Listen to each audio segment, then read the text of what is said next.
Hi everybody. I am here to explain what this whole digital movie assignment is about. And if you just scroll down the page, you'll see it's just a huge mess of words and little tables and things, which is why a video has been added to this page to hopefully help you make a little bit of sense of it. So basically, through the digital movie assignment, you get to choose what kind of message you want to deliver through the video format. So I've provided 7 options. Wow, 7 options. And so I'm going to just talk about those options, then I'll speak very briefly about technology, but really you want to read through those options about technology, what type of technology you use to make your video. If you've never made a video before, I recommend something I call the basic movie. And just what you want to do is shoot for about a 2-minute time period. You can pick a Georgia Performance Standard that you would like to address, where you use this basic movie format just to sort of deliver information on a given topic. You can use PowerPoint. You could create a PowerPoint first, and then once that PowerPoint of maybe 10 or 15 or 30 slides, however many you need, is created, you can then save that whole PowerPoint as a bunch of pictures, and then you can import that into Movie Maker or iMovie, and then movitize it, turn it into a movie where you add your voice and you sort of animate it. Not animation like a cartoon, but just animate where you make it move and has your voice perhaps, maybe has music or sound effects. So you can do that where you save a PowerPoint as pictures, and then you put that into a movie making program, and then you export it as a movie once you've added the movie magic. So that's a basic movie. If you've never made a movie before, I recommend that you just start with that and just make a movie out of something. You could use a PowerPoint that you've already made before in another class if you want. That's fine with me. Although if you've made a movie before, I really urge you to try to sort of elevate your skills beyond that. Second option is digital story or ebook. So if you want to do something a little more creative, maybe you've made a movie before, you might try that. Check out my example. First of all, I provide links to a definition of what a digital story is, and I also give you some examples of some ebooks. So check that out if you're curious about that. You can be a little more creative with that. Maybe tell a story about yourself, or maybe create a story about some kind of character. Third option is to do an advertisement or an advertisement response. I give you a number of examples to the right, so check those out if you want to see what that's like. That's a shorter movie, but it needs to be snappier, and in a way that's harder to do than a longer movie that's like based on a PowerPoint. It's harder to do a good 30-second to 45-second advertisement. So I want you to try your best to make it good. Again, this is something I might recommend for somebody that's made a movie before. It would be appropriate for an English language arts setting, social studies, but really anything, even something involving mathematics, because folks are always on the television giving screwy statistics and using faulty reasoning, and I can see how it would be appropriate even in math and science to do an advertisement where students might either respond to something faulty, or they're trying to fool someone, pull the hood over someone else's eyes in terms of using faulty logic. It's a common practice. So fourth option is claymation or stop motion video. I've given you a link to a tutorial on WikiHow. That's what I used when I made my first claymation video. I've given you a couple examples of what previous students have done, and that's kind of fun. Again, that might be for folks that have made a video before. Claymation involves the use of actually taking lots of photographs and then stringing them together to make the photographs sort of animated. All right, 5, instructional computer-based video. So if you want to make a video kind of like where I do all these tutorials where I actually show you how to do something on the computer, you can do that. I recommend that you use the tool Jing to do that. You could also download Camtasia for a 30-day trial, but I don't provide any tutorials on how to use that. There are Jing tutorials online that are fabulous. So you could teach someone how to do something, how to make a podcast. You can show me that you can do that using Jing.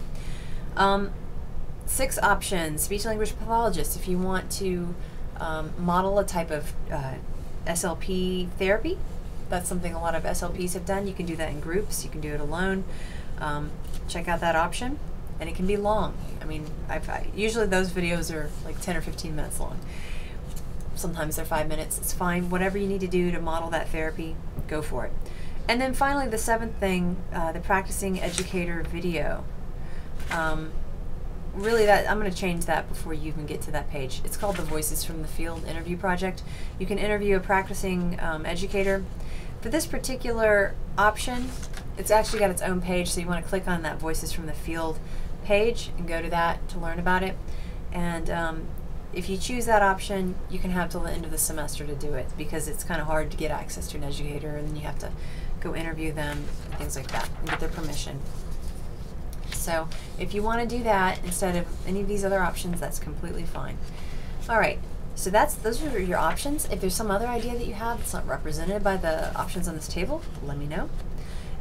Basically, most of you will be using either, unless you're doing an interview you might just have a direct video camera. Well, but you still will use a movie making program. Most of you are going to either use Movie Maker, Windows Movie Maker for PCs, or iMovie for Macs. So you have to figure out what tool you're going to use. I've provided links to Movie Maker for XP, Windows Vista, and Windows 7. And then there's something called Windows Live Movie Maker. That's for Windows 7 and Vista. Some computers come with a Movie Maker on them, some don't. We have tutorials for all of them. So if you don't want to use my tutorials, which are only for the old Movie Maker, I recommend that you go to the Atomic Learning website and that you access those tutorials. There's Movie Maker, old Movie Maker tutorials on Atomic. There's new Movie Maker, the Windows Live Movie Maker tutorials on Atomic Learning, and there are iMovie tutorials on Atomic Learning. So use those. Those are pretty good.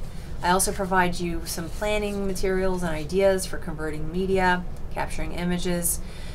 I'll provide you a blank storyboard if you want to storyboard your movie. That might help you think it through, sort of graphically, you know, what object's going to go where on the timeline of my movie.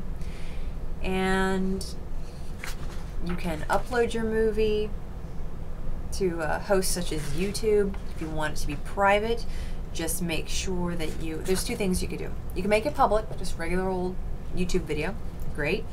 You can make it unlisted, which means that it doesn't appear in searches and you have to have the very unique web address to get to that video, but anybody that has that address can see it.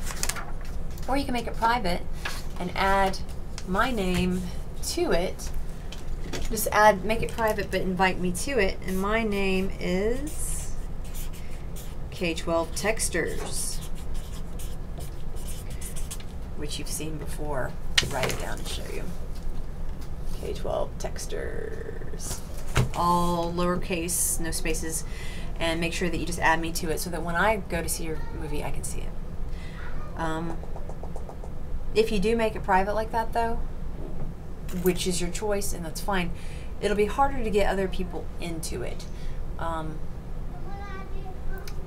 And that becomes important when we do the peer evaluation of movies. Your movie might not be peer evaluated unless you provide it in some other way. It could be that I don't know. If you think if you want me to create a generic private YouTube username and password, and you could add that person, like, you know, hippopotamus29, we could create something like that, a username like that. We could add that person to your private video, then the whole class could have access through a single login. We could do it that way if you'll want. So let me know if you want me to do that. All right, so that's the movie making assignment. Let me know if you have any questions or ideas that you want to run by me for something that maybe I didn't describe, or maybe you're not clear on it. But really, it's just another way to deliver a message. Also, if you have another class where you need to make a movie, I don't mind, you know, during this semester, if the movie you make for my class is actually serving a purpose for another class as well. I know at least one of your colleagues, one of your classmates is doing that. She ran that by me, and that's totally fine if it has an overlap with another class. I'm happy for you to do that, for you to make it work for something else that you're working on. All right, thanks.